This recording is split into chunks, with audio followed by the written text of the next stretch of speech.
murabizi ko amakuru meza rero nta handi muyasanga uretse ku Mwitsi TV. Aha rero tukaba noneho ibi bintu ngiye kuvuga ni ubwa mbere bibaye, ni ubwa mbere bibashije kuba byaba hano mu gihugu cy'u Rwanda.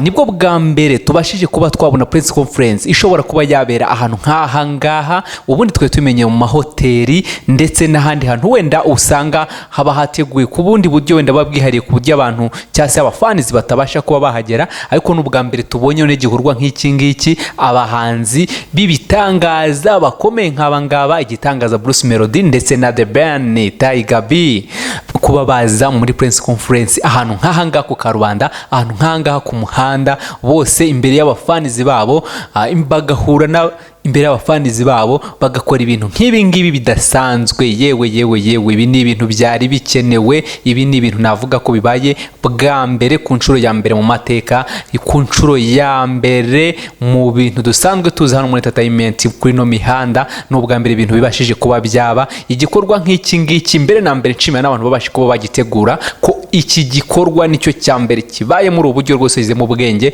babishyiramo ubuhanga ndetse cyane nagashya. Iyi ni innovation rero ibashije kuba yagaragara cyangwa se yaza.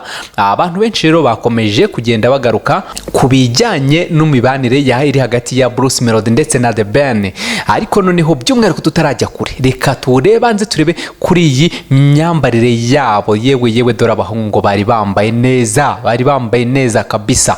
Bruce Melody rero ku myenda ye myiza kabisa ahangaha ku kidyo katari, urabona ko ari bugaragara neza mu myenda ifite kara ya blue n'umweru n'utuga ubona ko dusa neza cyane tw'utu white. Tukaza kuri Tiger B nawe mu gasuti kameze neza cyane rwose, gafite kara nziza, ubona ko kamubereye, ubona ko agaragara nawe neza cyane.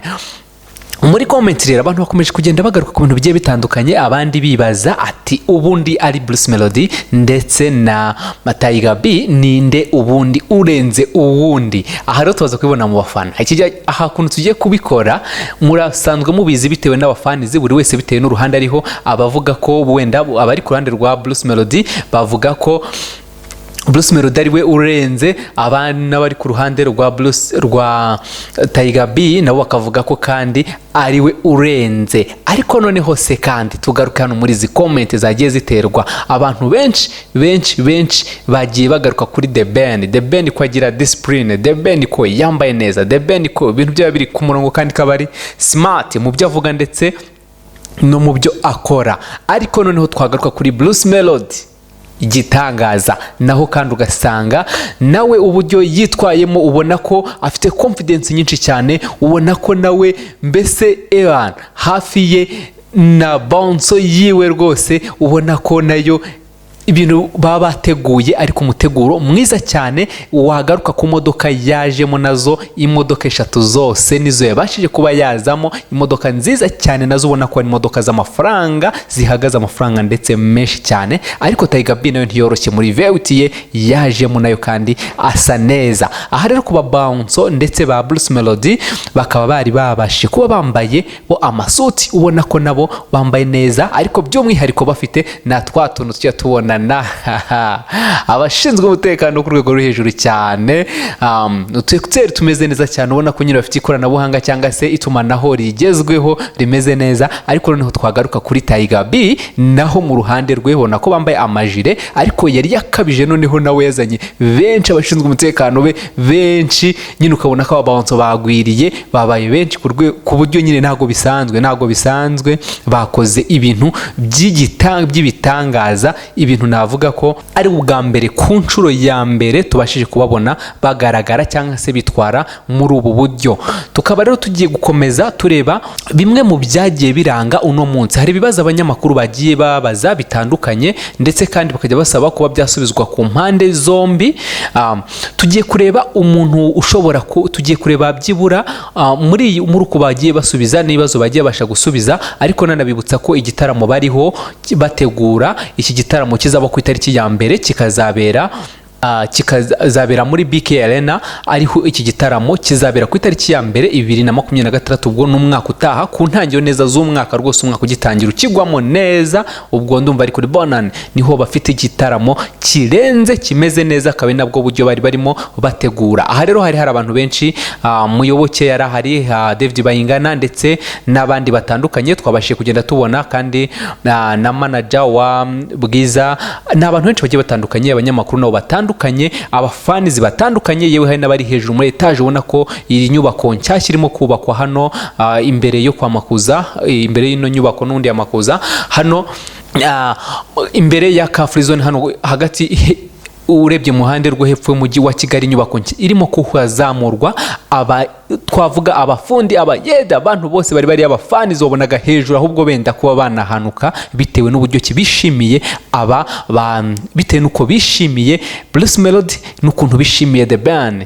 Rero bigaragara yuko ibi bintu rwose ni ibintu kuri iyi nshuro bikozwe muri ubu buryo, kandi bikoranwe ubuhanga n'ubwenge, ndetse ni ibintu tutari twiteguye, tutanatekereza ko byakorwa muri ubu buryo, cyane ko tumenye mu mahoteli bakora ama press conference agiye atandukanye, ariko ukabona ko bitandukanye no kuri iyi nshuro. Ntekereza ko aka gashya kaje, ntekereza ko rero kuba bikozwe muri ubu buryo ni byinshi tugiye kubona muri imihanda, ni byinshi tugiye kubona ibirori ndetse n'ibitaramo bigiye bitandukanye. Byabaga ari ibintu bitoroshye cyane kuba wapfa gufatisha hanze ahantu nyine nk'aha ngaha, kuba hafatisha Bruce Melody, kuba hafatisha igitangaza biragoye, byabaga bigoye cyane. Ariko na The Ben ntabwo ari ikintu cyabaga cyoroshye kuba wapfa kumubona muri ubu buryo, ariko ku bafans ni ikintu cyabanejeje, ubona ko cyakoze ku mitima ya benshi, ubona ko abantu bitabiye ari benshi, ubona ko abantu batunguwe no kuba babasanga aha ngaha hano imbere, hano kuri uyu mujyi, hano hafi, hano Car Free Zone. Ibi bintu birimo kuhabe, ibi bintu birimo kuba byahabera uku nguku, ni igitangaza. Rero reka ntatinze tugende tureba bimwe mu byo abantu bagiye bakunda kugenda bagarukaho, tureba hanini no kuri commentaire bagiye batera kuri iyi myitwarire bagiye bagira mu gusubiza bino bibazo, no mu kuba imyitwarire bagiye bagaragaza mu kuburyo bambaye, uburyo bitwaye, uburyo nabo ubwabo rwose ubona ko harimo confidence, ariko ukabona ko ku ruhande rwa Bruce Melody ndetse na The Ben hameze nk'abarimo ahantu The Ben abayiturije cyane, ubona ko nta mutima mubi. Ariko benshi bagiye bagaruka bavuga ngo The Ben rwose Tiger wacu ufite umutima mwiza, afite umutima wa zahabu, afite umutima ubona ko nyine agira urugwiro, ubona ko yiyoroshya ibintu byose aba yabitwaye yicishije bugufi, kandi ntibikureho kuba yagumana icyubahiro cye nk'umurigenti, cyangwa se kuba yagumana n'ubundi bwa budasabwe mu ndirimbo ze zigiye zitandukanye, n'imikorere ye, uburyo ateguramo ibintu bye, uburyo akora ibintu bye, ubona ko yitonze, yiturije, akazana ikintu kidasanzwe cyane. Ariko nanone tugarutse kuba komeza kugenda nabo bavuga kuri Bruce Melody igitangaza, nabo bakagaragaza ati rwose pe niwe muntu byibura ufite hit maze igihe kingana uku nguku, rero nutamufana cyangwa se nutamujya inyuma yaba ari gukora ubusa. Ibyo ni byagiye bituruka mu bafana, kuko kukifungo abahagaze, abandi bakagaruka bavuga kubijyanye no kuba rwose Bruce Melody uburyo abagaragayemo, uburyo nawe aba yifitiye icyizere, yifitiye confidence, utuntu twose nawe duteguye, n'ukuntu nawe ikunda kugira urwenya mu bintu byose avuga, agatebya, n'ukuntu atanga ingero, ubona ko ari ibintu bitangaje, biba byanejeje abafana cyane. Byose rero bagiye babigarukaho,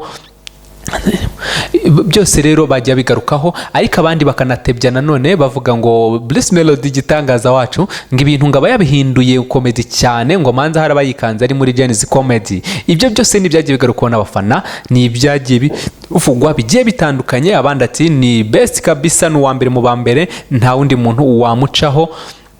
Tukakomeza no kuri The Ben wacu Tiger ati liri kabisa, liri respond. Abandi bagaruka bavuga kuntu, ariko cyane bakomeje kugaruka ku kijyanye n'ukuntu The Ben yitwara, n'ukuntu The Ben agira discipline, n'ukuntu The Ben aba ari smart, yaba mu byavuga ndetse kandi n'ukuntu akora ibintu bye yitonze, abifitemo ubushishozi. Ibi byose ni byagiye bikomeza kugenda bigarukaho n'abafana bigiye bitandukanye, kandi bagaragaza urukundo rwabo. Aha ntahangana ririmo, aha nta gusebanya kurimo, ahubwo ni ibyishimo abafana buri wese mu ruhande rwe arumva afite byinshi yavuga, arumva yanejejwe no kuba byibura bashi kubabona bari hamwe noneho barimo baganira imbere y'abafanizi babo, imbere y'itangazamakuru, barabasha kubabaza kandi buri wese abasha kwisobanura mu buryo bwe, buri wese abasha kuba yasubiza ibintu rwose ubona ko ari proud, ubona ko ni ibintu bidasanzwe. Ibi bintu tubimenyeye ku mihanda yo hanze mu bihugu biteye imbere cyane, tubimenyeye mu bindi bihugu ubona ko bafite entertainment iri hejuru cyane, ariko twebwe muri entertainment nyarwanda ni ubwa mbere tubashije kubona ibi bintu, ni ubwa mbere tubashije kubona iki gikorwa kimeze uko nguko, ntabwo ari ibintu rero bisanzwe. Abantu benshi ubona ko rwose muri comment, mu comment bagiye bashyiramo udutima twinshi, bagiye bakomeza kubitwara mu bundi buryo. Reka rero nkomeze mbashimire cyane mu biganiro byacu, dukomeze no mu bindi biganiro bikurikiye, kandi mukomeze mukuri subscribe ku Mwitsi TV kugira dukomeze kubana gatanu ku kandi. Ciao ciao, turabakunda cyane, turakomeza tubabwire n'ibindi bikomeje bijya mbere.